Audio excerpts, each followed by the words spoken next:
This is exactly right. Get into the Hyundai Getaway Sales Event and get away with a deal so right, it almost feels wrong. Right now, you can get great deals on Hyundai's most popular models, including the adventure-ready SUVs like the Hyundai Santa Fe or Santa Fe Hybrid and the Tucson or Tucson Hybrid. Plus, there's the bold and stylish Elantra loaded with the latest tech. Or go all-electric with the Ioniq 5 or the Ioniq 9. So get down to your local Hyundai dealer and get away with a deal you'll love during the Hyundai Getaway Sales Event. Visit HyundaiUSA.com for details. Goodbye.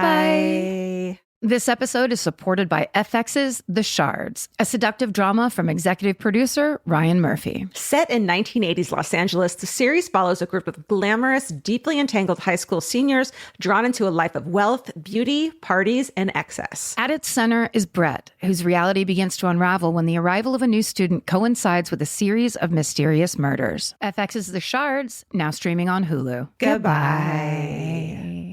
Everyone loves the idea of spending an afternoon curled up with a good book. Well, grow up, because it's almost impossible. Luckily, you can take your next great story with you on Audible. Audible has a massive selection of titles to choose from, including This American Life, new books by Michael Connelly, along with classics from Agatha Christie, and so much more. Whether you want a mystery, a true crime story, or something completely different, there's always something new to listen to. New members can start listening with a 30-day free trial at audible.com/MFM. Audible, stories that speak to you. Goodbye.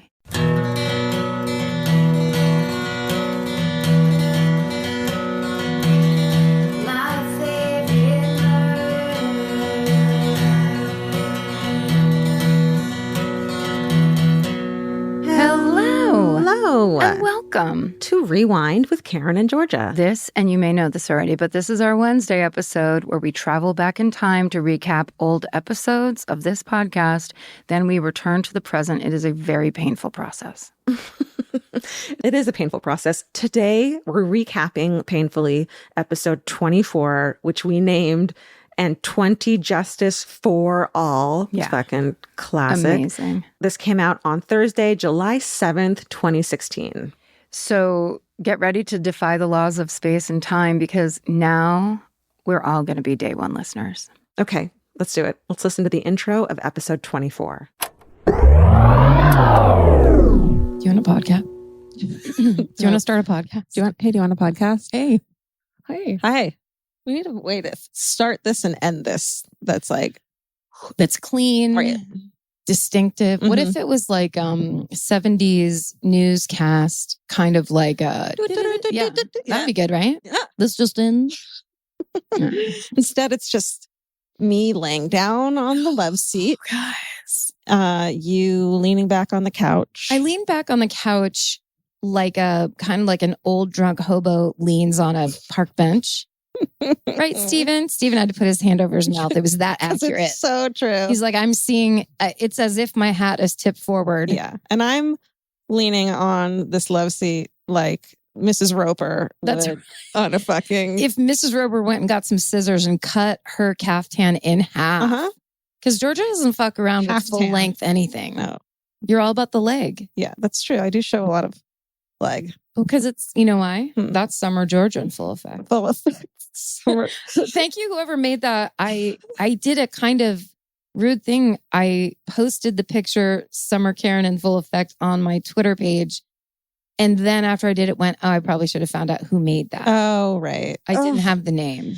Man, fucking credit gives me so much stress. I know. Like I won't. It's so hard to make sure that everyone gets credit and you don't want them to hate you and stop making shit. That's right. Well, here's the thing. You have a job that you go to every day. You have dogs, which everyone knows is very stressful. I have no day job. I mean, I work from time to time. You do stuff though. Yeah. I have extreme anxiety, which causes me to constantly do things. Yeah. Which is great. Mine causes me to constantly not do things. It's interesting. Oh, because you're like, I can't do this right.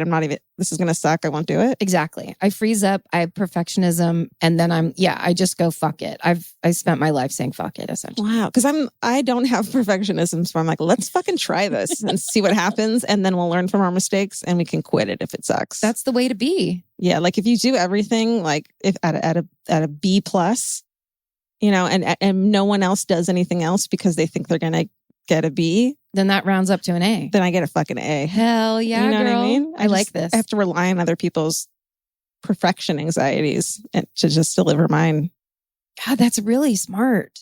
Did I tell you my grandma's saying, bigger dummies than you? Yeah, that's right. You know? It's so good. It's so good and bad at the same time. My grandma's saying was, be quiet now. Is she Romanian? No, that's Irish. Oh, She was a vampire or something. Oh, be quiet now. Well, I hear it now. She was a gypsy. I only saw her once. I love it. Yeah. Yeah, just try it. And if it sucks, you can just walk away from it. Girl, I'm about it. I mean, you were right about this podcast. But, let's walk away from it. No. Like, just try it. Why don't we try it? Let's just do one and see how it goes. That's my whole motto. Yeah. Let's do one and see how it goes. It's very smart. And now everyone's making these awesome crafts, which, by the way, I gave my fucking P.O. box on the Facebook. Is that a mistake? No, it's a P.O. box. I know, but man. What do you think? Someone's going to go stand by the P.O. box and wait for you? Yeah. No, that's the whole point of P.O. boxes is there's someone that works there. And if someone just starts standing by a P.O. box, they're like, hey, weirdo with the kitchen knife, get the fuck out of here. I don't know why. I'm just going to always go with Vince. So anyone who's thinking about beating me up, I'm going with my big, tall husband who will probably do nothing.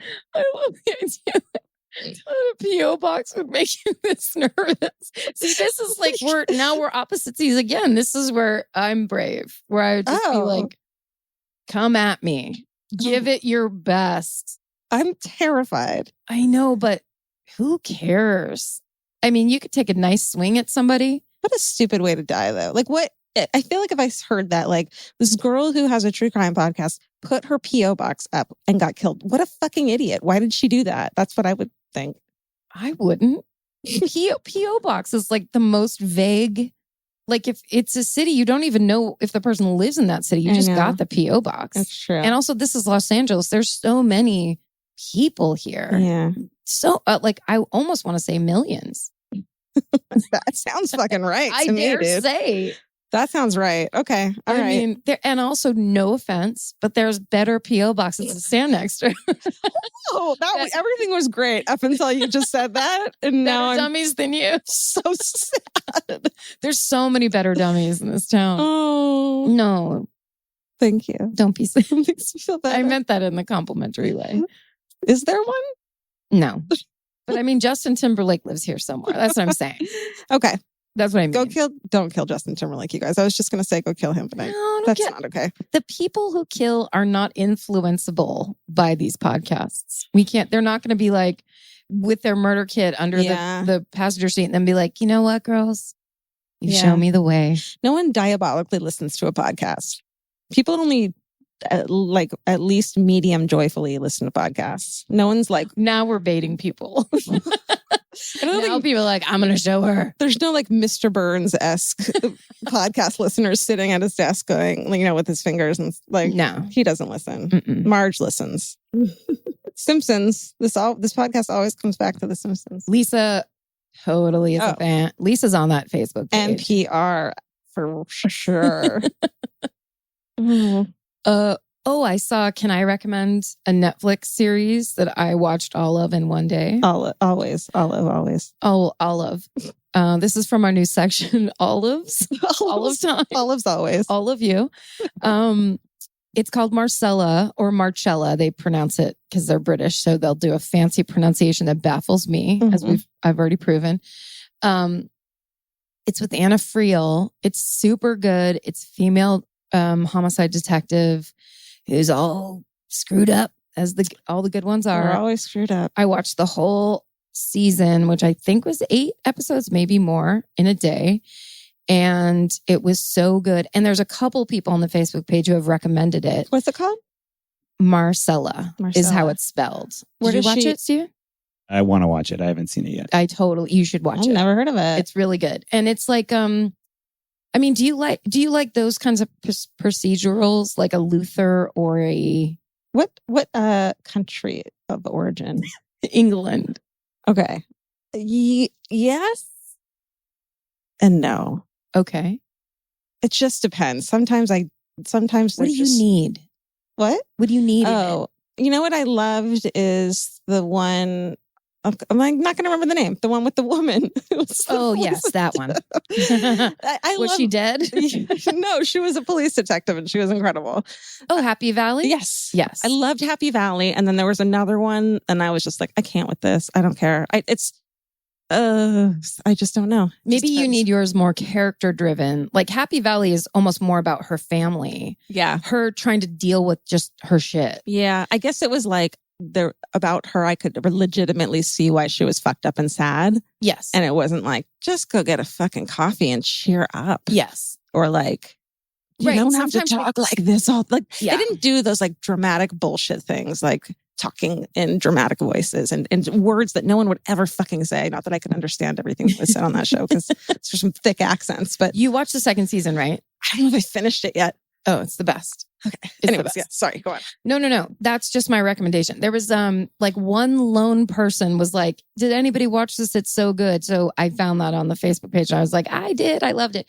There were two people actually. Sorry, but I just wanted to tell more people if people liked British procedurals like a Luther or a I don't know, Dexter. Was that good? No, watch that? I did not like Dexter. Never saw it. It was super cheesy. It's a different type of procedural because it was very heavy-handed. It was also narrated, which I almost always hate. Oh, interesting.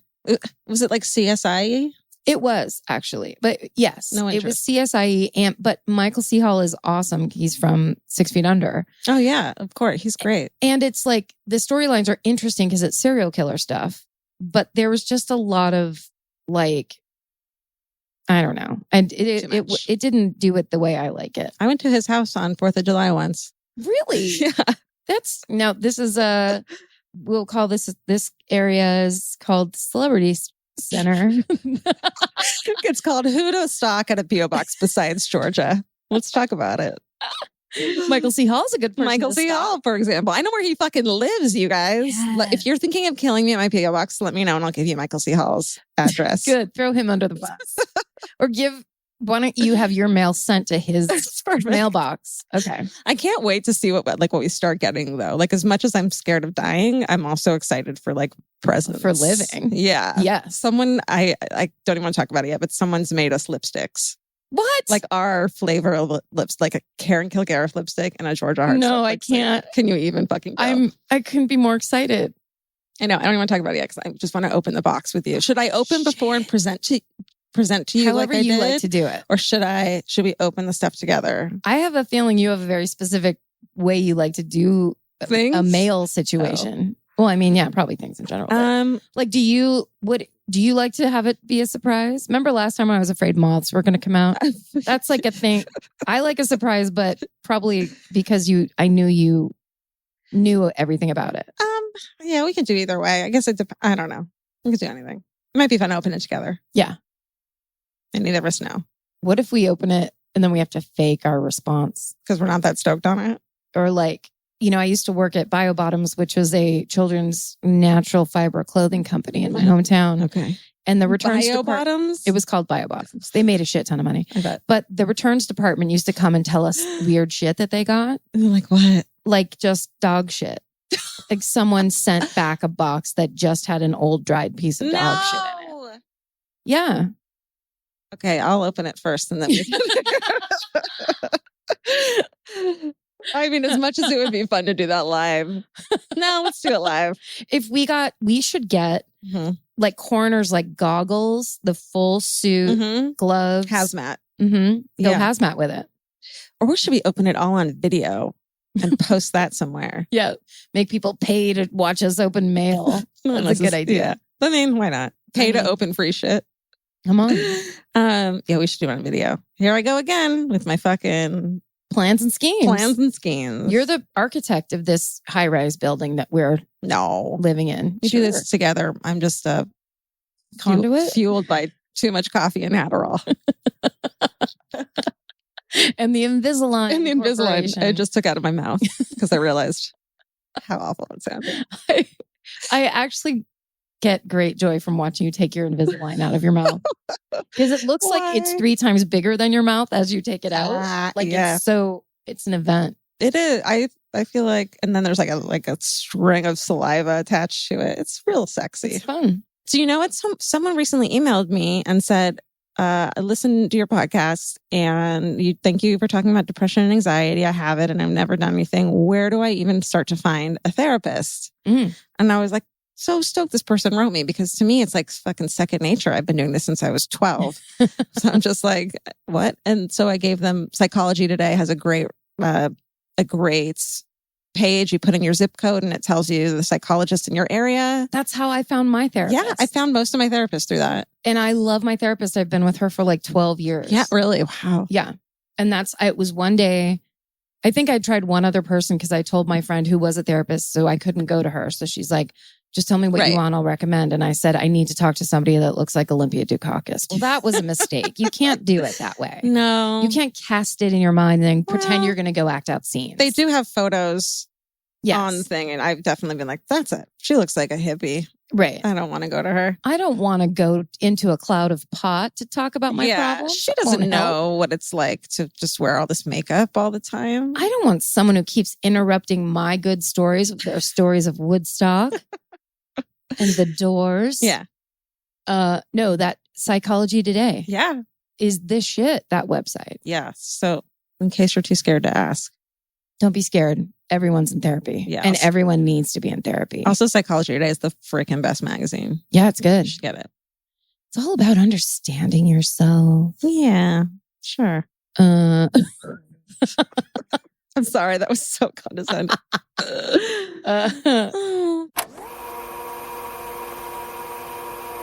Okay, we're back. Georgia, would you like to apologize to British procedurals right now? Or Olivia Colman personally? Personally, yes. My apologies to Olivia Colman. You are the queen of queens, literally, and I'm fucking obsessed with you. British procedurals, yes. It's still Karen's thing, but I support. I'm forcing your hand on that one. You're just being nice.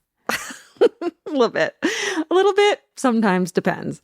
We still have that P.O. box, right? We still have that P.O. box. And luckily, I don't pick up that mail anymore, if you can believe it. Nice. So feel free to go and hang out at the P.O. box, but also send us whatever the fuck you feel like sending us. We get wedding invites. We've gotten maple syrup. We've gotten hot dog earrings, paintings of Stephen. So much. Like, I have a wall full of paintings of my cats, like in my office right now. Yeah. It's just my favorite thing. It's pretty great. You guys have been very generous over the years, but if you haven't been generous, you still have a chance. The P.O. Box is My Favorite Murder, Inc. at P.O. Box 39585, LACA 90039. So, yeah, the explanation I had to give to the guy at the post office to get My Favorite Murder, like, listed, he looked at me very strangely, and I had to, get my dimples going to be like, everything's okay. It's fine. Don't worry. It's about something else. It's cute. Don't worry about it. You're like, and as if that would be the creepiest thing that's ever happened at a P.O. box. Come on. Right. Grow up. All right. So this is when I first share my Grandma Molly's saying bigger dummies than you, which makes me so happy. I was just in an episode of the therapy podcast, Your Mental Breakdown, and I talk about this saying specifically and how much it means to me that it's become part of our lore, because it just like memorializes my grandma. And I love that. And it also just lets people know that you can have a little wider perspective when you're feeling insecure, when you're feeling like you have self-doubt, that like you have to think about what's gone on in the world for the last couple thousands of years and how dumb a lot of people have been. And they weren't insecure. And they've accomplished everything. So like, you can fucking do it too. Get out there with your talent and your brains, please. This isn't the same, but my friend Crystal is a Pilates instructor, and I had like this toenail surgery mishap. And, I love my feet. They're so cute. And I was like bitching to her about how my toe is ruined. And she goes, Georgia, have you not seen other people's feet? She's like, I see people's feet all the time. She's a Pilates instructor. I promise yours are still like on top. And I just stopped caring about the toe thing. Like, it really helped me. I forgot that other people have hideous feet. I love and so Crystal. Even mine, I mean, she really did it for me. Grandma Molly and Crystal, high fives all around. Everyone's doing an incredible job. It's very important to have other people help you keep perspective. You can't do it for yourself all the time. Yeah. Shame thrives in the shadows, right? That's right. What Brene Brown says. Yeah. So fucking scream that shit to the ceiling. Might as well. And let your friends and your grandma talk you down. So, Karen, this is when you tell your like legit classic, I mean, awful hometown. A true hometown of mine. A true hometown. I mean, I don't know why, like re-listening and remembering that you worked with Polly Klaas's mother. I completely forgot that. I mean, yeah, this is such a hometown for you. Well, and it's that kind of thing where like when you thought of the idea of people sending in their hometowns, the idea is there's so many people that have like these kinds of connections. It didn't happen to you. It didn't happen in your family, but it happened in a way that affected you. It's like Michelle McNamara in I'll Be Gone in the Dark, where it's like these things happen around us and it affects us, and watching how it affects other people affects us. And if you're an empathetic human being, you know, the fact that these senseless murders happen, there is a ripple effect, and that ripple effect matters. And people, there is the tragedy, and there's the part that shuts people down entirely. Yeah. And then there's the part where then people become detectives, they become forensic scientists, they become victims advocates. Like, you know, the ripple effect sometimes can actually end up doing good, which is a pretty cool thing that I think as this podcast progressed, we started to get a handle on, where it went less from the salacious kind of, oh, Ted Bundy, blah, blah, blah, you know, 90s attitude that we came up with. And then it turned into like this is real. These are human stories. Yeah. And the fact that like for a lot of us, these stories have stuck with us in a way that we're not allowed to talk about because we're not involved and we're not, you know, it is the victim's story. It is their family. We're not that. We're not trying to say that like, you know, boo-hoo us, but like they've stuck with us and in our heart in a way that we've never been able to get out because people don't talk about this. And I feel like we've given people a platform to talk about it and still acknowledge that they care about it, even though they're not directly involved. And I mean, there's no better proof of that than web sleuths, people that are online actually doing that work that could actually get cold cases solved. Like that's real. And that has nothing to do with like the media aspect of it. It's like the people going and trying to help get the job done. Like the Doe Network. Yeah, all of that. It's incredible. It's incredible. All right, well, let's listen to Karen's hometown story, the murder of Polly Klaas. Summer means a whole new world for your feet. They're walking more, sweating more, and going barefoot all day long. For summer feet that need real comfort, there's Bombas. Bombas has a whole line of sport-specific socks for golf, yoga, the gym, and every kind of runner. They also make soft, supportive compression socks that are especially great for summer travel. Bombas sandals and slides are made from super lightweight, cushy, waterproof EVA foam, so they feel incredibly comfortable. And the best part? For every item you buy, Bombas donates an essential clothing item to someone facing housing insecurity, with over 200 million donations and counting. I wore my Bombas compression socks on the plane ride to and from Italy. And listen, I'm a girl of a certain age at this point. It needs to be done. And I felt so comfy and so secure with my cute little Bombas socks. So head over to bombas.com/MFM and use code MFM for 20% off your first purchase. That's BOMBAS.com/MFM, code MFM at checkout. Goodbye. Capture your favorite summer feeling with Pandora Jewelry. Discover a collection inspired by the sunshine, freedom, and unforgettable moments that make the season so special. Whether you're planning a weekend getaway, gathering with friends, or simply soaking up every sunny day, Pandora Jewelry offers meaningful pieces designed to celebrate your unique story. From sun-kissed metals that catch the light beautifully to personalized pieces ready to be engraved with your summer mantra, every detail is crafted to help you express yourself with confidence and style. Explore charms, bracelets, rings, necklaces, and more, thoughtfully designed to complement every adventure and occasion. Each design moves with you, from beach days and road trips to rooftop dinners, golden nights, and every memory in between. Layer your favorite looks, mark life's meaningful moments, and create lasting reminders of a season you'll never want to forget. Find the pieces that reflect who you are and where this summer takes you. Shop Pandora Jewelry's new summer collection in-store or online at pandora.net and let your summer unfold. Goodbye. This podcast is brought to you by Squarespace. Every successful small business starts with someone saying, I wonder if people would actually buy this. Squarespace gives you everything you need to find out. From consultations to events and experiences, you can showcase your skills with a customizable website designed to attract clients and grow your business. With Squarespace's collection of cutting-edge design tools, anyone can build a beautiful, professional online presence that perfectly fits their brand or business. Get paid on time with professional invoices and online payments. Plus, streamline your workflow with built-in appointment scheduling and email marketing tools. Head to squarespace.com/murder for a free trial. And when you're ready to launch, use offer code MURDER to save 10% off your first purchase of a website or domain. Goodbye. Who's going first this week? I think it's you. Skipper times. Come back to us, skippers. Oh, If it's mine this week, if I go first,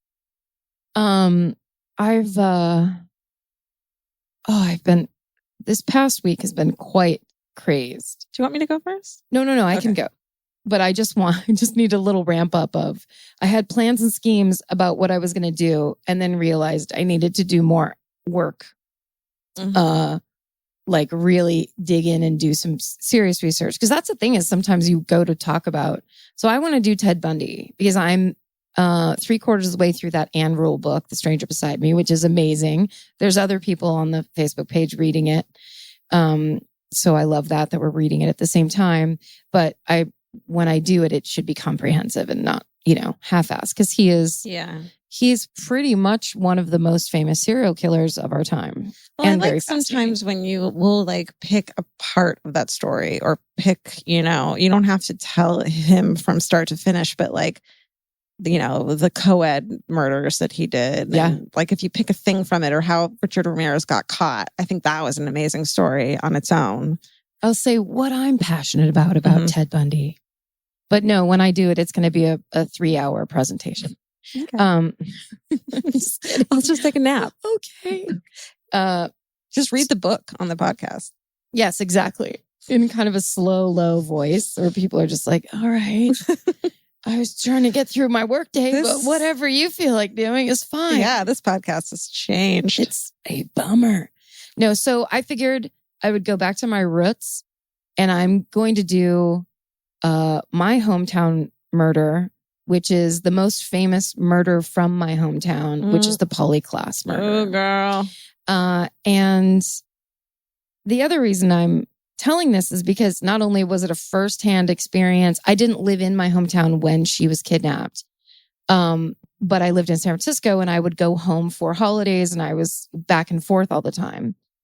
But Polly Klaas's mother is a woman named Eve, and Eve was my boss at the last job I had when I lived in Petaluma, which was at Bottoms, the natural fiber children's clothing. Oh my God. Dun, dun, dun. It comes back around. So I actually didn't mean to make that reference, but then I was doing it. I was like, oh, I'm probably doing this on purpose subconsciously. But it was very strange because there's a lot of the times we look and we research these stories, and it's these places that are like, when we talk about like the police messing up an investigation or things, things getting screwed up or whatever, a lot of times it's because it's towns that have never had a crime to that degree, a murder, a kidnapping or something where people don't have the experience and most of their career as a cop is pulling people over, giving people like DUIs and stuff. Totally. And it's before the internet, so you don't really experience. I mean, now we can read about other crimes in other cities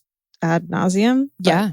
And people and all police stations and cops are more connected because of the internet.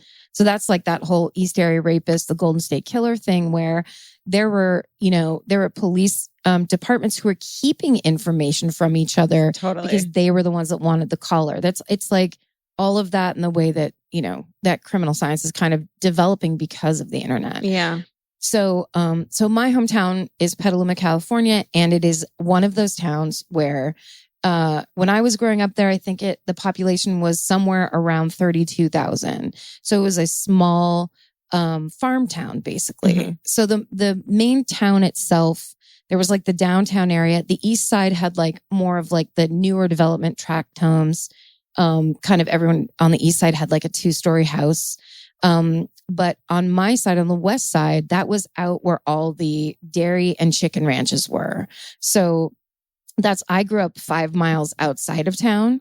And, so we basically it was the country. And so when I was growing up, we didn't have cable. Holy shit. We only had 4 channels. We only got 4 channels on our TV, and we couldn't get pizza delivered to our house. Wow. Because we lived too far out of town. And that was how a lot of kids I knew grew up. Yeah. It was just country. That just seems like I can't imagine being that far. Like, as someone who grew up literally with like shared walls with other apartments. Oh, yeah. I just can't even imagine living in that much space. Yeah. It's weird. It's like, we didn't have sidewalks. We didn't have street lights. Holy shit. So at night, I think now they do on the street that I grew up on, but like at the time, like when you drove at night out where I grew up, it was pitch black. I don't even know what that looked like. I have never seen the stars like that unless I'm camping or something. It's so fun. When I go to my dad's house for like holidays, I get out of the car and I stand in his driveway and they'll be like, come on, crazy. Cause it's stars from like horizon to horizon. Yeah. People who crazy. aren't in LA or New York or a big city there's no stars because there's so much light pollution that you just can't see. We can never see stars here. Never. And people that live in like, oh my God, if you live in like Kansas or like somewhere that's like kind of low population and no light pollution. Totally. Dang, dude. We used to lay out at nights in the summertime. Our next door neighbor, the Withingtons, had a pool, and we would sometimes have like a slumber party where we'd all lay in sleeping bags next to their pool, and we would lay on their chaise lounges and look up, and there would just be shooting stars all night long. That's all we did was go, there's one, there's one, there's one. It was awesome. That's amazing. So anyway, that's basically the feel of this town. Yeah. This was the kind of town where, and I think I've told the story before in the show, but like in my town, at one time, a guy on the street tried to purse snatch a lady's purse, and everyone on the sidewalk chased him up the street. Yes. It's that everyone knows each other. Everyone's from there. People like stay there, grow up there, stay there, raise their kids there. There's generations and generations of like ranching people, of all kinds of people. So it's cool. I feel lucky. When I was growing up there, I was like, get me out of here. Of course. I want to go to Manhattan. Right. So when this happened, it was a little house that was on a little Walnut Park that was, I think it's Walnut Park, a little park that's in the kind of city center. And it's really cute. My friend Heidi Peterson's mom actually had a house. So it's basically a park in the center and then the, 4 streets squaring around it. So it wasn't rural. Houses. It wasn't in the middle of nowhere. No, they lived downtown Petaluma. Wow. So they lived walking distance. Like the main part of downtown is like Petaluma Boulevard and Western. And that's where like the really old buildings, the old 2- and 3-story buildings are. Mm-hmm. They lived probably 10 blocks from that part of town. Wow. So, but still, and this happened in 1993. But even then, this was the kind of town where people did not lock their front door. Yeah. You just didn't. There was no reason to. No, it seems like such a, like, what everyone says, like, you didn't lock your door, but like, I don't think you did. That's how, like, it was. I think that's also that's that thing of like people as we get older and as this kind of like 2020 generation grows up. Yes. It's that thing of like, now we just know what happens to other people. Right. Our parents didn't do it because they came from a time when you didn't have to. We do it as adults because we know the possibility. Up, right. They didn't understand the possibility as much, I think. Yeah. But also in these small towns, that it just didn't happen there. So it wasn't like you're like, well, we should be careful anyway. It'd be like, don't be weird. Yeah. Like there's no reason. So on October 1st, 1993, Polly was having a slumber party with two of her friends. And Eve was in the front of the house. Her mom was in the front of the house. And somebody came in their back door, walked into her bedroom, and the rumor is that he said, "Which one of you lives here?" Now, I know a bunch of small town rumors about this case, and they could completely be bullshit. But I'm basically just telling you this. I want to hear those. Wait, so how old was she? She at the time was 12. Okay. And so were they sleeping already? No. They were all awake.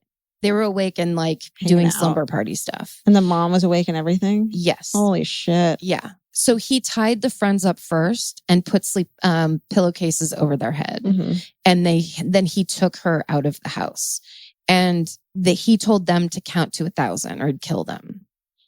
So once they heard him go, they got free and then ran to the front of the house and said someone took Polly. Good for them. So the other thing is Dave Anthony, the co-host of The Dollop, right? My first comedy boyfriend, when we lived in San Francisco, he still worked at the bank in his hometown, which is Novato, the town next to my town. Oh shit! Going south to San Francisco. And his boss at that bank, his daughter was one of those two girls. So when this shit kicked off, it was like everyone you knew was affected in some way. Everyone you knew a person. Everyone you knew. Like my sister's best friend, Adrienne, who is basically like my sister too. She pulled out a photo album one time because she also worked at Bio Bottoms. That job was actually really awesome. It was like paid you way more than minimum wage. Right. It was and we basically just sat there from like 6 a.m. until 2 p.m. and took calls and took orders. And so you could actually make kind of a good living. Yeah. And then have the rest of your day done. So she was like a young mother. She worked there with me. She pulled out a photo album one time of there was somebody had a baby shower and everybody was there and Eve brought Polly to that baby shower. So this girl was like, it's that thing where it's not just, a girl from our town. We all feel so, everybody knew this family. Holy shit. That's so crazy that when there's this like, and I've noticed this with hometown murders that are all like my brother's best friend from college, or it's always someone, it's not just the hometown murder, the thing that happened in their hometown. It's like a thing that could have been them, or they knew the people, or they affected them somehow. Totally. So interesting. Well, and I think that's also that thing that ties us into it is because like, I remember the first time I went home, my sister called me to tell me that it happened. And the first time I went home, I drove. So to get off the freeway, I have to drive up Petaluma Boulevard. And then my parents now my dad lives in town. Okay. They finally, of course, when we graduated from high school and moved out, that's when my parents moved into town and got cable and ordered pizza. They didn't have cable until you left for college? No, my friends would talk about the Brady Bunch. That was like on Channel 44, which was like, that's the San Francisco station that like other people have. Yeah. We just had dipshit Gilligan's Island. Anyway, I'm not shaming you. It's just like, it's such an interesting fact of your life. Yeah. It's so weird. And also because my dad's a fireman, which is this classic move of firemen, which was we have cable in the firehouse. We don't need that shit. So he saw all the terrible stuff that cable provided. And he was like, I'm keeping that away from my kids. And yet it didn't make a fucking difference. Look at you now. Look at the things I'm talking about and how much I say the F word. It had no bearing on your life at all. I think it pushed me the other direction. Probably. And that's why I'm a Satanist. Just kidding, Dad. He's not listening to this. So anyway, the first time I came home after my sister told me about it, I'm pretty sure it was for Thanksgiving. Or maybe it was somewhere in the middle of November. The entire town, because Polly's favorite color was purple. The entire town and every fucking car had a purple bow on it. Like like a purple ribbon, like the yellow ribbon for soldiers. Yeah. There was purple ribbons for waiting for Polly to get found. How long had you been gone by that point? She got kidnapped on October 1st. Wow. And so this was probably 3 weeks. It was everywhere. And it was like, it gave me the chills. By the time I got to my parents' house, I was crying. Oh, no. It was so heavy. Then my sister, who loves to be this person, started telling me all the stuff that she heard. And apparently So that happened the night of October 1st. The next day, they had to tell all the kids at Petaluma Junior High because she was in, I believe, 7th grade. Yeah.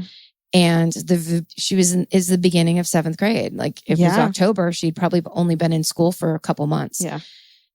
They made the announcement that she was missing, and they had flyers that said, "Have you seen me?" And they said, "After school, we want you all to hand these out everywhere you can." The kids took the flyers and all got up and left school right that moment and went out into the town. Oh my, are you crying? And started that. My sister told me that story and I sobbed for like 10 minutes straight because it's like these kids, this was a girl that was their friend. Yeah. This was the girl they had a crush on. Yeah. This was like a real person, a human being that someone just fucking took out of her room. I mean, it's so brazen that it's a nightmare. It's even scarier that it's just like not other circumstances, like she was alone or, you know, her parents weren't home or something. It's exactly. just like, how do you protect yourself? You can't blame anything. Yeah, exactly. Right. And also that, it's every parent's nightmare. It's every kid's nightmare. Yeah. So the young children of that class in Petaluma Junior High, I've always had just this like the biggest warm spot in my heart for them, because also it was just like, we don't give a fuck. Like, put us on detention. What are you going to do? Yeah. We are going to go do everything we can to help find her. Yeah. And how can you sit through the rest of the school day? I mean, I get it. No. I mean, I'm sure, but it was kind of just a beautiful, incredibly sad thing. Yeah. And the whole town took it that way. I mean, everybody, so Winona Ryder is from my hometown. Okay. And she, I think she also grew up like out in the country like I did. Mm-hmm. And she went to Petaluma Junior High and Petaluma High School.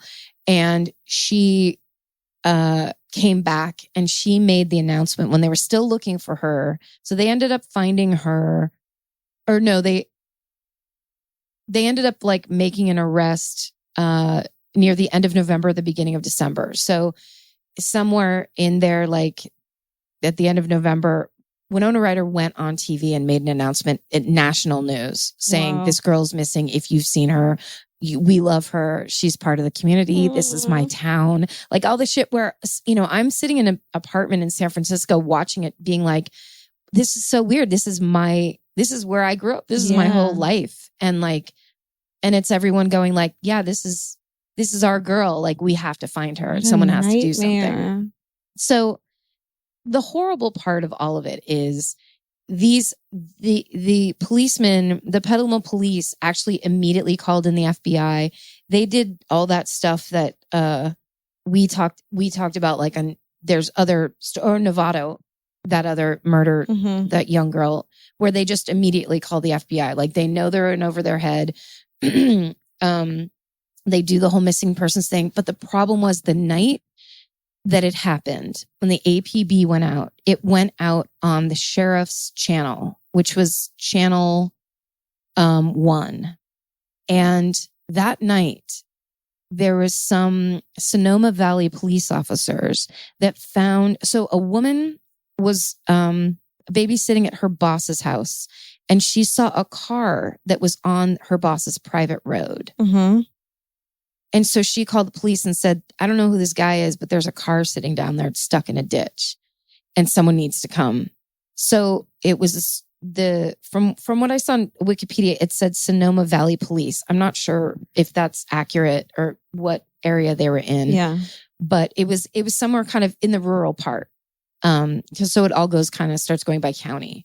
So it might have been Sonoma County Sheriff, Sonoma County Police, whatever. Mm-hmm. But they call the police to go out there, and the police who went were on channel 3. Oh. This was before they had united all of the APB channels. Oh God. So if the APB went out for the sheriff's department, it only went out to the other sheriffs on channel 1, I guess. Fuck. Now they have it because of this kidnapping and this murder. They changed all of that. So the second an APB goes out in 911, whatever thing like that, everybody hears it on all of those channels. But it wasn't like that then. So these 2 cops go up and they check this guy out. They don't like how he looks. They don't like where he is. They're asking him a bunch of questions. He's got an open container. He's clearly been drinking. He's got leaves in his hair. He's got shit on him. But they search the car. There's nothing going on. There's nothing in the car. So there's nothing they can do. They really didn't like, just the feel of it, knowing nothing about what was going on. They didn't like him, but they told and this is going to sound blamey, but it's one of those things where it's like it's better to overdo it than not do anything at all. Definitely. Because they told the property owner, you need to make a citizen's arrest so we can arrest this guy, because there's nothing that's going on that we can do anything about, because this is a private road. It's your property. So you need to come out and say, I want, you're under citizen's arrest, and then we can take him away. And the property owner was like, I don't want to do that. Yeah. So which is understandable, because then he knows where she lives. That's exactly right. The minute he gets let out. Yeah. So they have to let him go. Yeah. But what they did was they basically did every little piece. This is like now the opposite of most of the stories we hear. These cops did every little piece of paperwork they possibly could about this guy. They took his name. They took all the information about his car, where they were, the report and everything. And they filed the thing. It's called like an F1 file or something like that. And it was the one thing that they could basically do was fill out this, what is it called? It's called it doesn't really matter. It's like an F1 card or something like that. Okay. That basically says, this was an event that happened that the police got called to that we don't like, but there's nothing we can do, but it happened. And we want people to know. So they did that immediately. And then when did they find out that that's who that was? Sorry, it was an FI card, a field interrogation card. Okay. So they have all his information, they have the car information, and what happened. Sorry, what was the question? That makes sense. So when did they realize who it was? Or were you getting that? I thought that's what you meant. Oh, okay. So no. So once they left, they don't know. On November 28th, so then it was basically two months later. Yeah. That same property owner is inspecting her property after loggers partially cleared the property of trees. And she discovers items that make her think that they might have matched those used in the kidnapping. Oh, no. So the sheriff's department goes out there and they find a torn pair of ballet leggings that match by the FBI crime lab to the other part of the leggings that were taken as evidence the night of the kidnapping. So they basically, the theory is that he had already taken her out of the car and hidden her out in these bushes. And then went back to the car. Then the cops pull up and he's just like, yeah, you can look at any shit that I want, because she's tied up in the bushes over there. They don't know whether or not when they arrested this guy. So this guy's named Richard Allen Davis. Okay. He is on par with Charles Manson in how many times he has been arrested, been in jail. It's like the worst record, miles long. He wouldn't tell them anything. He wouldn't tell them the events. Once he confessed that he's the one that killed her, he wouldn't give them details of anything. So they would try to walk him through it, and he just wouldn't say what happened or what he did or anything. He just admitted like they had enough evidence to bring him to trial. Yeah. And he basically was like, yeah, I did it. Jesus. But he didn't tell them. They don't know if she was murdered that night. Right. They don't know if he kept her for longer, but she wasn't found. Her body wasn't found there. Her body was found off of the 101 freeway, pretty far north up in Cloverfield, which is like, it's so weird too. Like you hear all these things, like these are the towns where we played against them in softball in high school. It's like the town you would go to. We would go there on our way to Blue Lake, on our way to vacation, right? Like every summer. No, I'm picturing places in Orange County, and I can make sense of that. Yeah. So it's just like, you're just thinking as you drive up, it's also rural up there anyway, but as you drive up, you just look out, and somewhere off the side of the highway, there was a little girl's body buried. I hate it. It's really awful. Essentially, the 3-strike law was put into place after this case happened, because this guy had such an insane record where it was like, you can't just get arrested for a ton of terrible shit like 50 times in your life and not have, and just keep getting out and keep doing stuff like this. Like he was pretty awful. So he admitted to strangling her to death. But that's all the information that he would give. I wonder why he wouldn't, because he was toying with them. You would think that if he had gotten them, sorry, am I interrupting you? No, not at all. You would think that if he had not killed her before the cops came, he would have wanted them to know that so he can like taunt them almost. He was super weird. So when they put him on trial, he did a bunch of weird shit. He flipped off like the jury. Like he was Manson-y in that way, where it was stuff like before they arrested him in my town, the rumor was that the father did it. Oh, fuck. And it was because they were like, he's got, he owes money for gambling. He's this, he's that. And the father was on TV constantly. If you remember anything from this case, you remember Mark Klaas being on TV and talking about her. So I think a lot of people in my town, their reaction to that was like, it seems like you're enjoying this publicity a little too much. Looking back, that poor guy. Yes. What an awful thing to say. Yeah. Well, that's small town gossip. Totally. You know what I mean? Where everyone's looking for the answer. Yeah. And so it's easy to get a target on your back. Sure. And also it's one thing to be on the news crying and being like, I need my daughter back. But I don't know. It was easy to kind of put that on him because I think he was a zealot. But I mean, it's that thing of like, we don't know how people grieve. Right. And he could be the kind of person that's like, I just need to do something with myself. Sure. Look at Nicole Simpson and Ron Goldman's dad. Yeah. I went out of his mind. Yeah. I mean, who's to say how you would act or how it would be?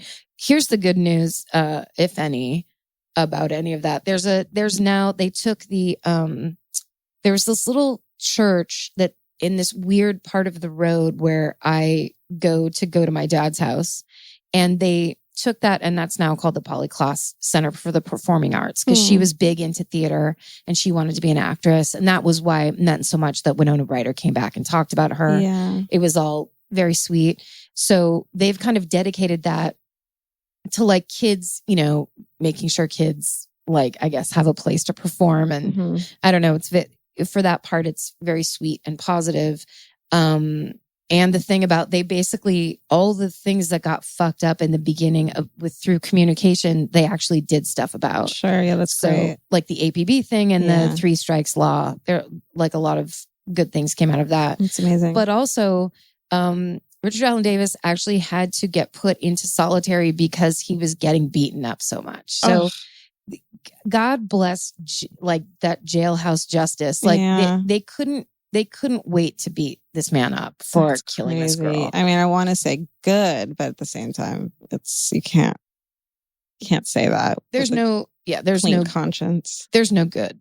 But they actually, and he's on death row. He got the death sentence. So he's still alive now? He's still alive because California doesn't ever really execute anybody. So that it's people sitting on death row. But his lawyers actually tried to say they have tried to get where's this part? They basically tried to say that it's torturing him by making him wait to find out when he's going to be executed. Oh, they tried to make that argument that it's like it's what do you call that? It's called inhumane. What's it called? I don't know. Something like it's something along those lines. Or it's just like when I read the paragraph, I was just like, you got to be fucking kidding. Who would actually have the balls to say that out loud? God, sometimes I get really mad at lawyers. I don't want to start the whole like shit talking that we do about cops sometimes, because I know it's complicated and you promise to do these things and uphold the law. But sometimes I'm just like, I just don't know how they live with themselves sometimes when they're defending someone who's a monster. Exactly. And doing the best that they can to get them off. I guess you just want to get them a fair trial. Yeah. It must be hard. I would never want to be a lawyer ever. No. Oh, Cruel and Unusual Punishment. There it is. Yeah, that's the one we were looking for. Wow. Yeah. That's sad. So that's mine. I actually had a lot of guilt for not doing this story earlier because it's my real hometown murder. Because I knew it was really a part of my life. But then also it feels bad to talk about. Like I actually hesitated in saying her mom's name because I don't want it to seem like I'm trying to anything. Well, Karen, you started crying in it. I don't think you've ever done that in any of them before. I don't think I feel like it's important, and I don't think you should feel bad at all. Okay. Also, there's another little girl that got killed in my town that no one talks about because she was Black. Her name's Georgia Moses.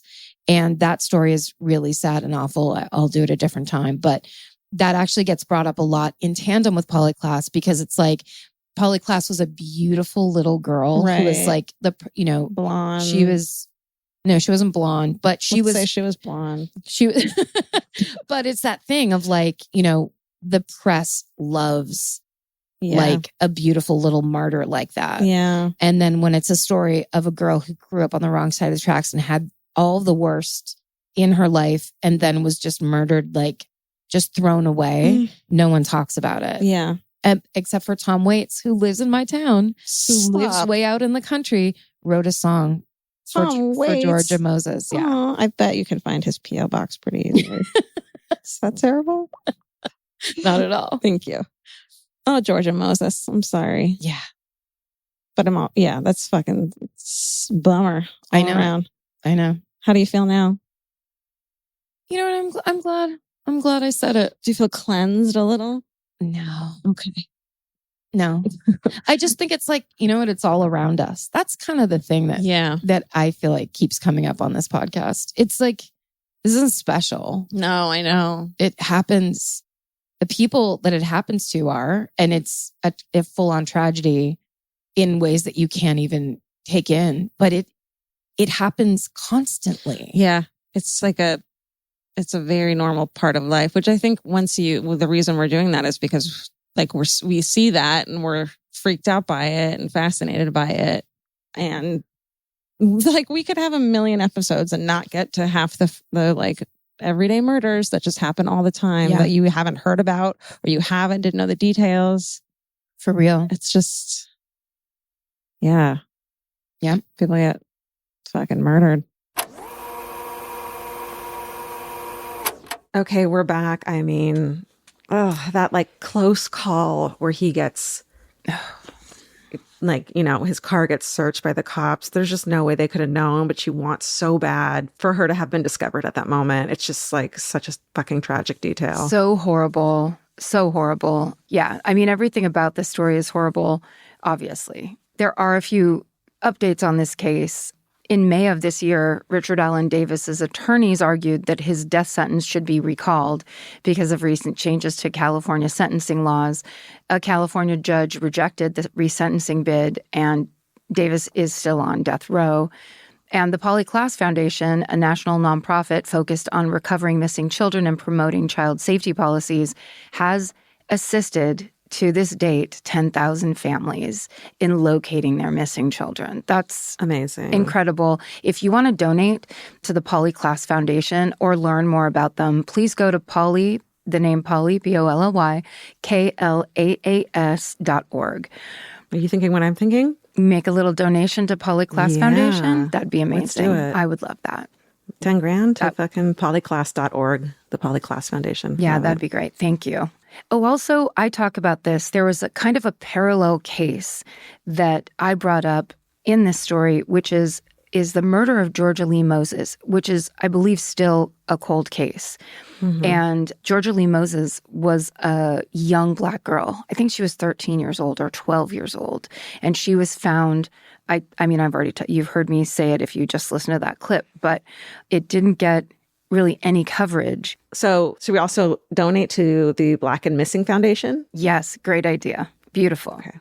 Let's go. It's blackandmissinginc.com. So $10,000 to them immediately. Yeah. We had Derica and Natalie Wilson on the podcast. I mean, when was that? Was that like 2 years ago? Or that was during the pandemic, for sure. Oh my God. But they were amazing. We got to talk to them about this foundation, about the work that they do. Mm-hmm. I believe there was a HBO docuseries about them. Definitely go watch that. Incredible. All right, let's move on to more fucking horribleness, shall we? Okay, now it's time for Georgia's story, and she tells the legendary story of the murder of Kitty Genovese. Capture your favorite summer feeling with Pandora Jewelry. Discover a collection inspired by the sunshine, freedom, and unforgettable moments that make the season so special. Whether you're planning a weekend getaway, gathering with friends, or simply soaking up every sunny day, Pandora Jewelry offers meaningful pieces designed to celebrate your unique story. From sun-kissed metals that catch the light beautifully to personalized pieces ready to be engraved with your summer mantra, every detail is crafted to help you express yourself with confidence and style. Explore charms, bracelets, rings, necklaces, and more, thoughtfully designed to complement every adventure and occasion. Each design moves with you, from beach days and road trips to rooftop dinners, golden nights, and every memory in between. Layer your favorite looks, mark life's meaningful moments, and create lasting reminders of a season you'll never want to forget. Find the pieces that reflect who you are and where this summer takes you. Shop Pandora Jewelry's new summer collection in-store or online at pandora.net and let your summer unfold. Goodbye. Buying clothes is easy. That's why everyone's always doing it. But finding clothes you actually want to wear is the hard part. Get all your favorite elevated essentials at Quince. Quince specializes in effortless, high-quality essentials like ultra-soft organic cotton and premium Mongolian cashmere sweaters. They're beautifully tailored and built to last. And it's not just apparel. Quince also brings that same everyday elevation to everything they offer, from hotel-quality bedding and bath to kitchen staples, essentials, and thoughtfully designed furniture. They work directly with ethical factories, so you're paying for quality, not brand markup. It's so true that they have wonderful items that aren't just clothes. I have like 3 of their 100% mulberry silk pillowcases. I've bought throws from there. I've bought bedding from there. And it is just as great quality as their clothes and super affordable. Upgrade your everyday. Download the Quince app for app-exclusive offers or go to quince.com/MFM. Get free shipping on your order and 365-day returns. Now available in Canada and the UK too. QUINCE.com/MFM. Goodbye. The right piece of furniture can completely change your room. And your life. It's amazing what one good couch can do for morale. And that's why there's Article. Article makes it effortless to create a stylish, long-lasting home at an unbeatable price. They take great care in curating their collection, focusing on pieces that stand the test of time. There's no filler. Every item is chosen for its craftsmanship, design, and lasting value. And with Article's 30-day satisfaction guarantee, you can shop with confidence, knowing that if you're not completely in love with your new furniture, you can easily return it. I recently needed to replace my old outdoor dining room table and chairs, so of course I went straight to Article. They have the Sarik outdoor dining set. I got it in khaki green. It's such a cute, like minty green. It looks so good in my backyard. I can't wait to have alfresco dinners all summer. You know, we can carve pumpkins on it in fall. It's so beautiful. Article knocked it out of the park once again. Article's offering our listeners $50 off your first purchase of $100 or more. To claim, visit article.com/murder and the discount will be automatically applied at checkout. That's article.com/murder for $50 off your first purchase of $100 or more. Goodbye. What's your murder? So my murder, okay, like a month and a half or 2 months ago, we got an email inviting us to the screening of a new documentary called The Witness. And it's a documentary about Kitty Genovese. Mm-hmm. That's how you say it, right? Kitty Genovese. And we couldn't go. And so the guy sent us a screener to watch. He did? Yeah. Ooh. You didn't see that? There's like a password and shit. Oh, yeah. I'm not gonna... I'm an email skimmer. Oh, I'm okay. constantly in trouble for it. That's hilarious. I like read into every single word on an email. I'm like, what did he mean by that? I just saw that invitation and I was like, it was a big long thing about being invited, but there were no details where I was like, what time? Like where? Yeah. What? And then I just kind of gave up after that. Yeah. I mean, and I was kind of like, okay, whatever about it. And this was like a while ago. And finally I started watching it last night and it's really fucking good. Oh, awesome. Yeah. The narrator, the guy who's kind of in the shit of it, he's like the dude who you follow is Kitty Genovese's little brother. Wow. Yeah. In real life. Yes. Wow. So so let me tell you about the murder a little bit. Okay. I'll say, so Catherine Kitty Genovese was stabbed to death outside her apartment building in Kew Gardens, Queens. Like, I feel like everyone knows the story. And that's why I was a little like, okay, like I've heard the story a million fucking times. She's the girl that basically everyone is like, she was being stabbed. There were 38 witnesses from an apartment building across the street and no one did anything. And it kind of started the whole, like, the bystander effect, where the more people watching something, the less likely anyone's going to intervene. And it had all these like these effects on New York and what's happening to the city, and people are horrible, and this kind of awful thing of nobody helping. Yeah, it's in like every Psych 101 class. Totally. Yeah. So yeah, and so I don't want to spoil the movie because I think everyone should go see it, but I'm going to talk about the murder so that people remember what it is, and also some of the interesting points from this movie without spoiling it, because I don't think I could do that. It's really fucking good. Okay. So on March 13th, she finishes her shift at a sports bar. She's a bartender, and she gets home and parks her car at 3 a.m. at like a side parking lot, which sucks. And I feel like she immediately saw her killer. Winston Moseley was like hanging out, clearly looking for a victim. So she gets home at like 3:15. She parks. It's about 100 feet from her apartment door. Yeah. So she's walking towards her building. He starts to approach her. She immediately starts running and like knowing something's going on. He overtakes her and stabs her twice right there on the sidewalk, right across the street from this huge apartment building. And so the story is that people came out and looked and no one fucking did anything. But in reality, it's so much murkier than that. What it sounds like is that most people thought it was a lover's quarrel. They look out the window, but she yells, "Oh my God, he stabbed me, help me." But most people didn't hear her cry out in the beginning. Most people thought it was a bar brawl or a lover's quarrel. And by the time a lot of people looked out, he was running away. And so she walks around the corner, stumbling to her apartment. And so people see her go around the corner, and that's all they saw. And in reality, people did call the police.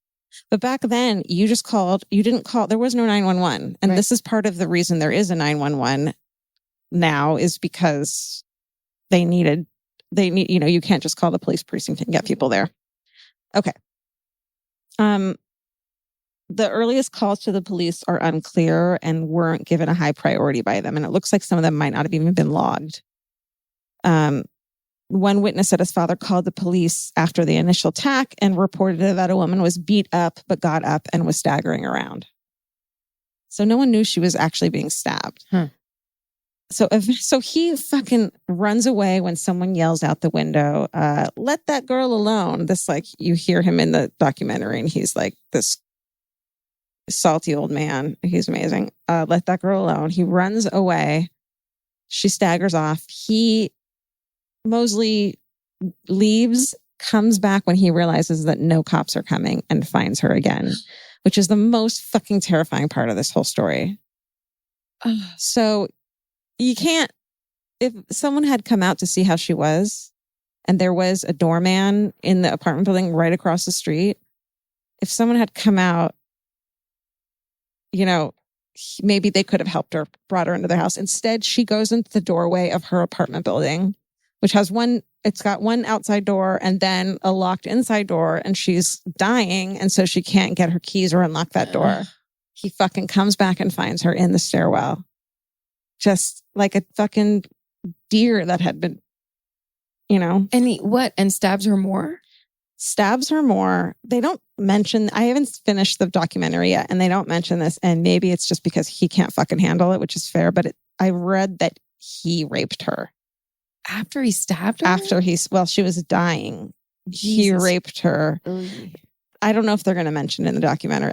I'm sure they will, because it's a huge part of it, but I heard that in the documentary it says that he attempted to. So I wonder, and the brother, it's so interesting because he's like, I've never been able to deal with, I haven't known the details of this until recently because I just couldn't handle it. And it seems like it was a really tight-knit family. Yeah, that's so understandable. I don't know how people deal with that when they find out the details of horrible things that happen to their like those next of kin. I mean, it's awful. I mean, I guess the family didn't even go to the trial because they just couldn't even handle it. I bet. Which is like, what's great about this documentary is it feels like this guy is kind of like, the more I know, the closer I'll be to her. And I need to find out what happened and know the truth, because this is the truth of that crime now is what everyone wrote about it and what people talk about it in sociology classes and shit, which is turning out not to be true. So, the New York Times article said that it was 38 people who witnessed it and didn't know. But the upstairs neighbor looked out into the stairwell, sees her being stabbed, closes the door, and calls his girlfriend, who said, "Don't get involved." But then later calls the police. So like, dude, you should feel like shit, right? Yeah. It's like... But also, it's New York City. I know. Like, it's that thing where, you don't... What are you going to go out there and who knows what's actually happening? Totally. Is it just a lover's quarrel? Do you really want to get involved? It's like... Yeah. Not that I wouldn't get involved not that the woman deserves it because it's a lover's quarrel, but it makes sense in that city setting. Yeah. Where like anything can happen and you just don't know. Yeah. Right. You put your life at risk for a stranger who could turn around and be like, get the fuck out of here. You don't know. Well, here's a really interesting, one of the parts of the documentary that I loved is he's interviewing the kid, and the family never knew that their next door neighbor, who was Kitty's best, like one of her good friends, as soon as she found out what happened, put on her housecoat, ran out and held Kitty until the ambulance came. Oh. And the brother in the documentary was like, why didn't my family know that? It would have meant so much to us to know that her friend was there while she died. And so the son is being interviewed, the friend's son, and is like, here's the thing about this neighborhood. A lot of people were Holocaust survivors and a lot of people in that building were Holocaust survivors. And you don't intervene. You don't stick your nose. You don't, get involved in what might happen in cops and police interrogations. You just fucking leave it alone, which is such a sad thing that you would never think about. Right. Well, those are people that are like, I've had plenty of trouble. I'm not doing it anymore. Right. You mind your fucking business. Yes. Yeah, it's gross, but it's hard to argue. So Mosley gets caught a couple days later when he's burglarizing a house. He had no prior criminal record and he was married with 3 children. And he got up the night out of bed where his wife was sleeping to go find a woman to kill. What? Yeah. But he had actually killed 2 other women and he had never been caught. And he did a bunch of burglaries as well. Oh, so he is like a burgeoning serial killer. Totally. Absolutely. Let's see. He confessed to 30 to 40 burglaries. A psychiatric examination suggested he was a necrophile.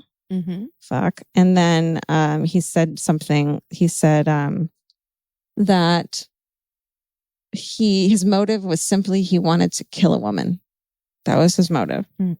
Yeah, it's pretty sick. So I have to say, I've seen a picture of that guy. Mm-hmm. He has very plucked eyebrows. He looks a lot like Prince and Richard Little had a baby. Richard Little? I'm not Richard Little. Little Richard. Oh my God.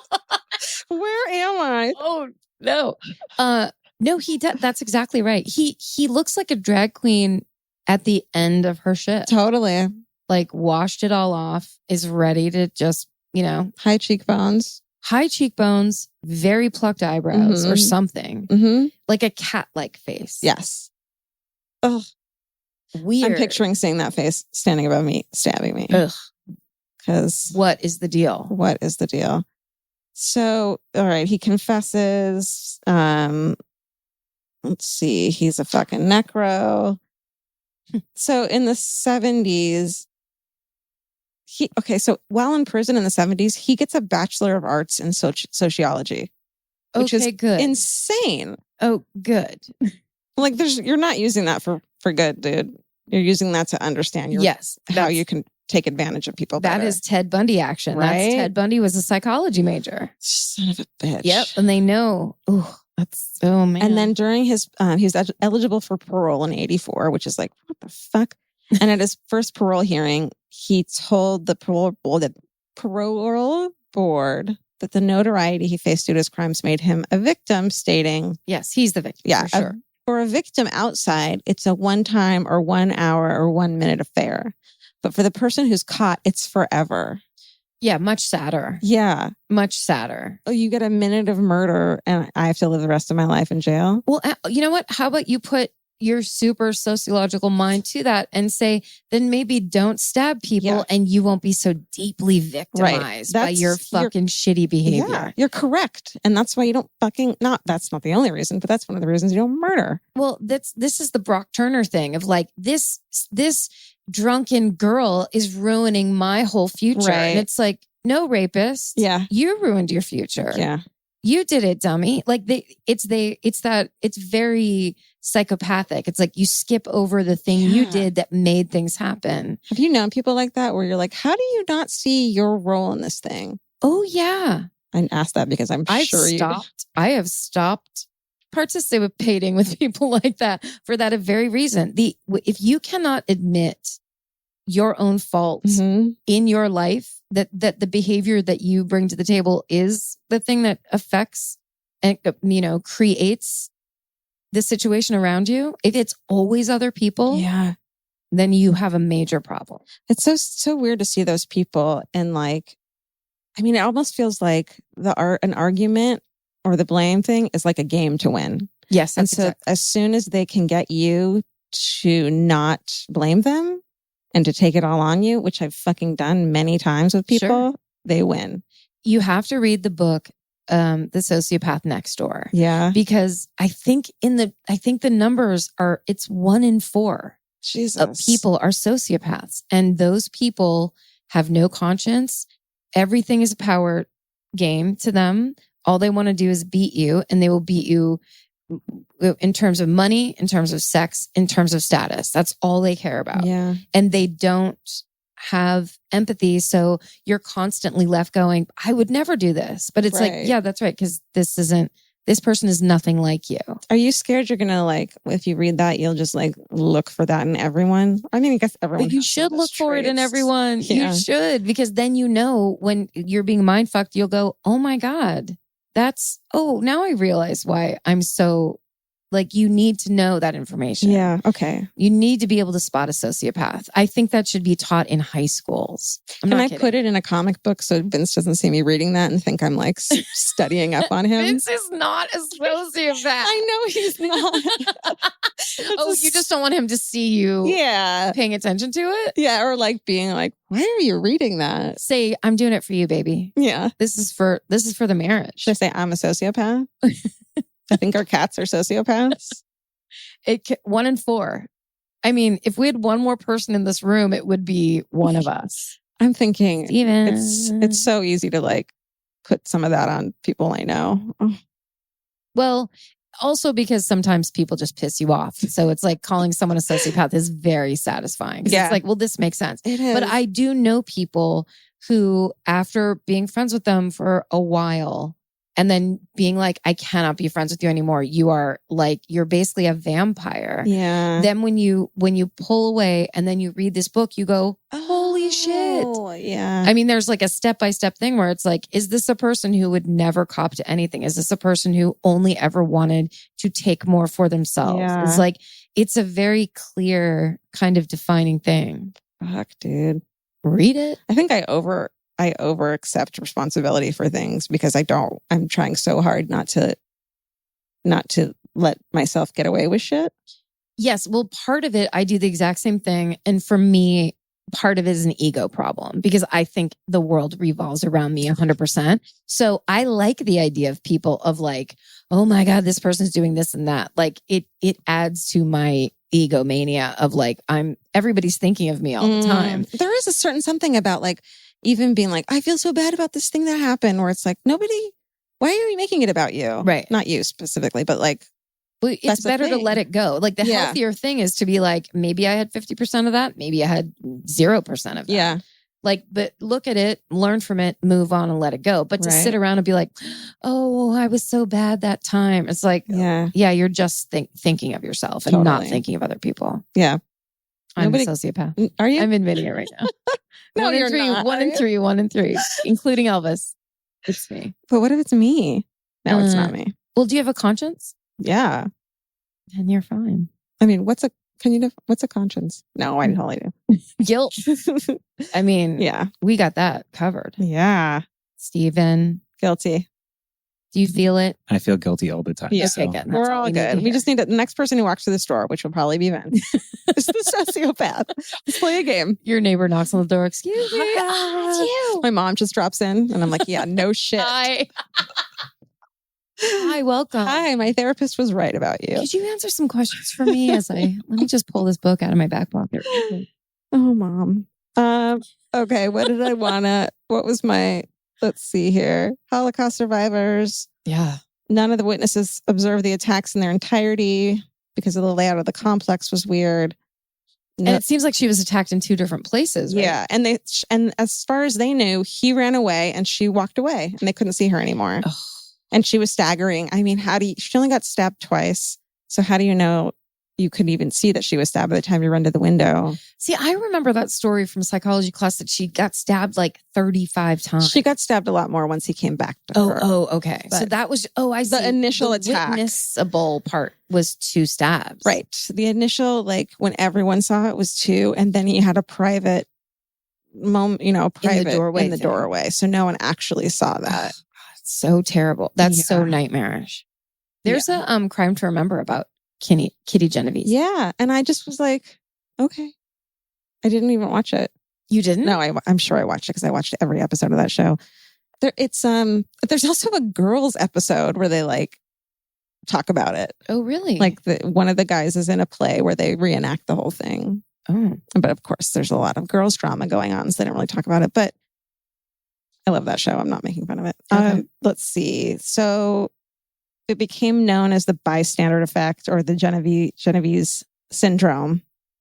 But people are now questioning what really fucking happened. Yeah. So everyone go to YouTube and you can watch the trailer. It's called The Witness. And if you go to thewitness-film.com, it's in the theaters right now. If you have an art house theater in your town, and it's going to be at a lot of small towns. So it's not like random, and then hopefully it'll be on Hulu or something at some point. Yeah. And then it's unlikely that she was able to scream at any point after she got stabbed the first time anyways, because they stabbed her in the lungs. That's right. Yeah. They punctured her. He punctured her lung. So after that second stabbing, she probably wasn't screaming anyways. So it's not like a bunch of people ignored that as well. This whole murder is like worst case scenario. Fucking worst. Like she would have died from the initial attack, it sounds like, because he punctured a lung and she died from asphyxiation. And so if the cops had been called and at that point they took her to the hospital and she died, it wouldn't have been the same thing as if he fucking ran away and came back and was like, nobody cares. Yeah. I can continue this. Yeah. That's so awful to think about. Yeah, it's dark. Yeah. But the universal emergency phone number was created after this. And yeah, today it's used all the time. But so yeah.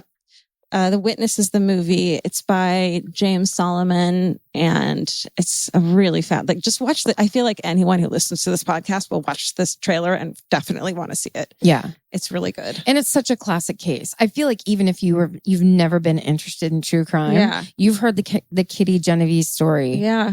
It's like prerequisite in college and stuff. Yeah. But I guess it's an interesting thing to be like, this thing that you've heard about your whole life, it's not the way you heard it. That's what I love about it. So I hope it's not boring that I did this case, but I just thought it was the stuff that you never knew about it. And I really it's one of those cases where I was like, I've heard that a million times. I know about it. And you fucking totally don't. And then to see it from the brother's point of view, who also is like kind of a badass dude himself. Yeah.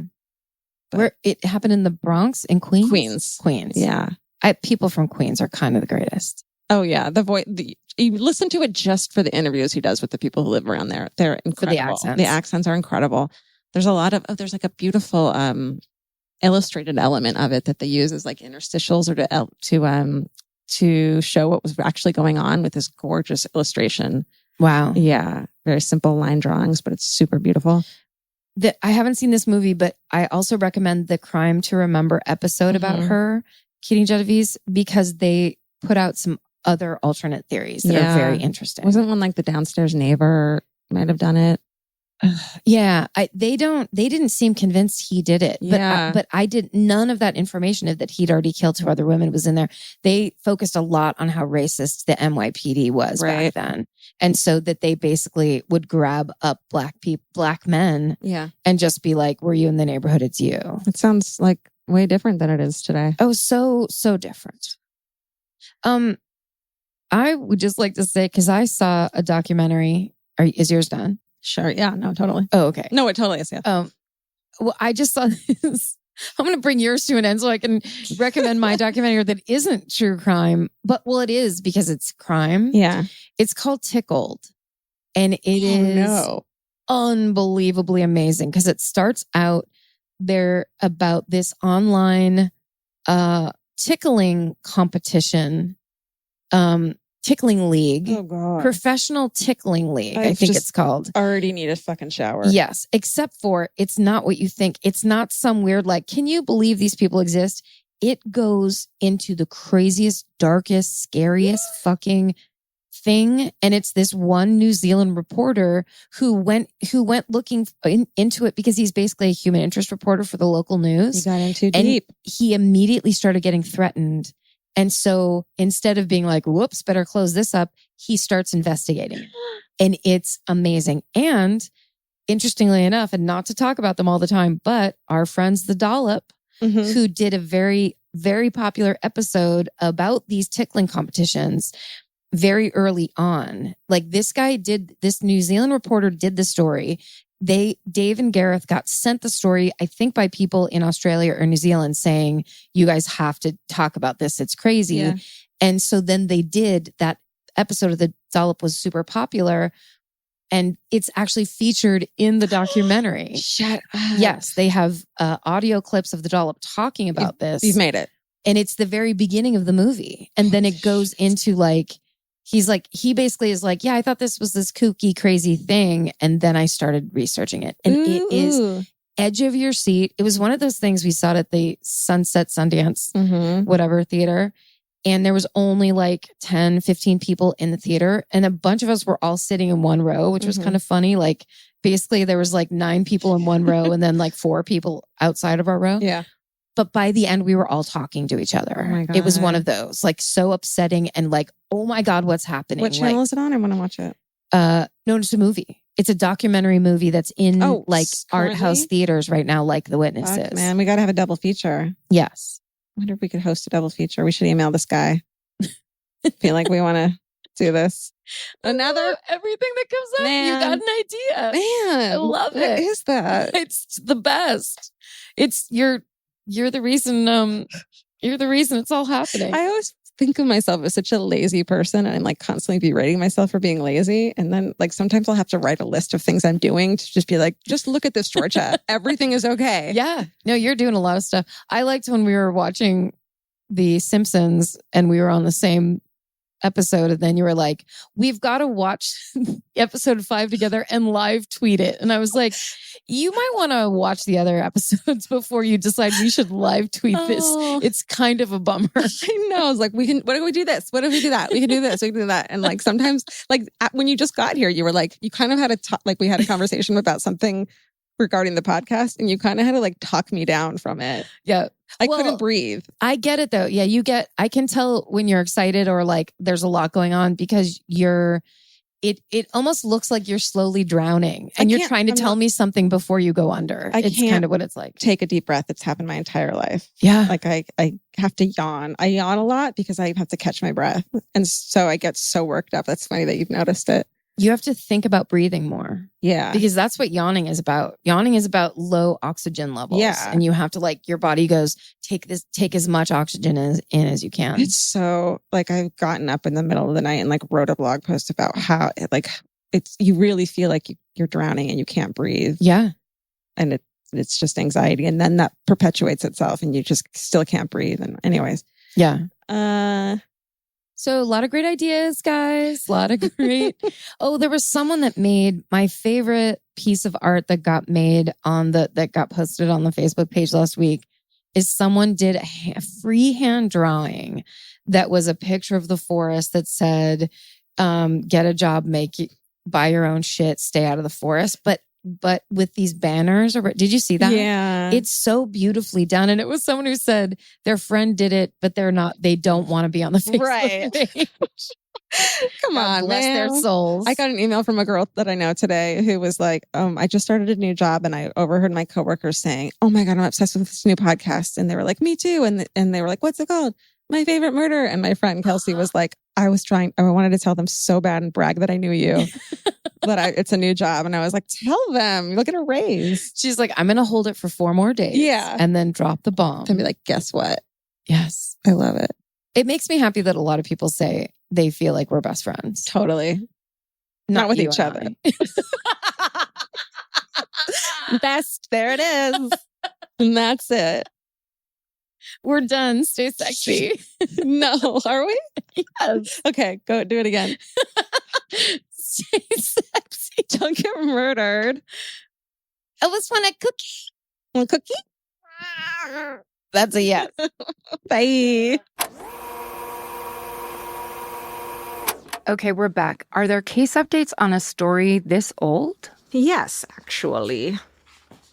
Well, first of all, I love the detail, and I think these are the things we look for now in stories, that this case created the universal emergency phone number, 911, which is like just fascinating to me. Okay, this is early on, episode 24. I did not mention when my story took place.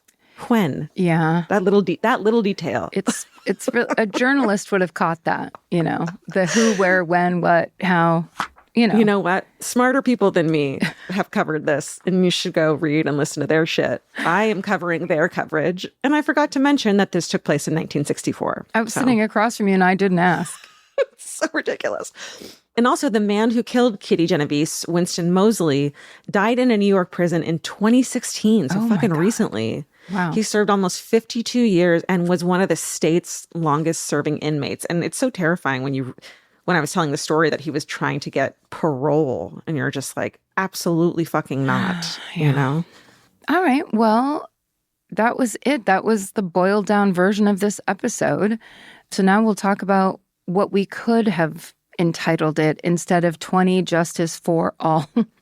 And the word for is FOUR. It's not visual. Yes, this is an auditory situation that we were doing written jokes, like page jokes for. Lots of mistakes. We were very tired and working very hard and very surprised that anyone was listening to this fucking podcast. We meant very well. We did. We still do. And also, that's the thing. We'll say it again and again. We're just people doing a podcast. That's all. Yep. That's all. Yep. That's it. All right, so let's see. We could call it we could call this episode Obstetrician of T-shirts. Because I don't even fucking know. That was you. Merch. That's I'm me a merch saying girl. that that's what you are by being the merch girl. We could also call it Plans and Schemes, which was all the ideas we had about doing unboxings. I like that. Plans and schemes. It's so funny, like way back then, we were like, maybe we'll do video. And it's like, now we have to do video. It's like required in today's modern world. Gotta compete. Gotta get out there. Gotta do podcasts on video. We're on YouTube and TikTok and fucking Instagram and fucking all the shit. It's fun to be middle-aged on fucking all those websites. Yeah, like, and when this episode recorded, I was 36 and I was like, not yet video. No, let me be 44 before I have to be on video. Let's wait a minute. I'm going to dig my 11 lines down a little deeper. I want to have way more stress and then see what that does to my old face. I want to wait until this filler migrates before I get fucking lit from below and fucking on camera. Let's just wait until it's in the wrong places. We should have actually done flashlights under our chins for the Halloween episode, now that I think about it, now that you say that. It all feels like flashlights under the chin when you're on video. It's tough, but also what we have to remember is no one gives a shit anymore. No one gives a shit. No one gives a single shit. No, and I'm learning contouring finally, so I think I'm going to be fine. Can't wait until I'm sitting across from Kim Kardashian. What a joy. Okay, thanks everybody for listening back then, now. Yep. Were you there? Are you here now? Oh my God, that's so nice of you. Thank you. You must be so patient. Stay sexy. And don't get murdered. Goodbye. Elvis, do you want a cookie? Capture your favorite summer feeling with Pandora Jewelry. Discover a collection inspired by the sunshine, freedom, and moments that make the season unforgettable. From sun-kissed metals to personalized pieces ready to be engraved with your summer mantra. Each design moves with you from beach days to golden nights and every memory in between. Shop Pandora Jewelry's new summer collection in-store or online at pandora.net and let your summer unfold. Goodbye. Hey everybody, here's the thing about other home security systems. They're all designed for after the window breaks, after someone's inside, after you get the notification, after the police come. SimpliSafe is the first system designed for before, stopping a break-in before it even begins. That's right. Unlike traditional security systems that only alert you after a break-in is already underway, SimpliSafe is designed to help prevent the crime before it starts. Their cameras can detect suspicious activity at the perimeter and alert live U.S.-based agents. Then SimpliSafe's agents assess the threat, intervene, speak through the camera to scare off the intruders, and call for 911 dispatch. That's right, and SimpliSafe has been protecting your world for 20 years, everybody. So celebrate their anniversary and save 60% on your new SimpliSafe system at simplisafe.com/stuff. That's 60% off, you guys, at simplisafe.com/stuff. Plus, when you order, write in our show name and the How Did You Hear About Us survey to let them know that we sent you. Don't forget, there's no safe like SimpliSafe. The kids are back in school. Now it's your turn to head back to the beach. During Cheap Caribbean's Back to Beach sale, save $200 site-wide on vacation packages of 4 nights or more with code 200BEACH. Trade school drop-offs for beach walks, lunch boxes for beach bars, and your daily routine for adults-only relaxation. Use code 200BEACH and get more beach for less money. Book your beach vacay today at cheapcaribbean.com. Goodbye. Hey.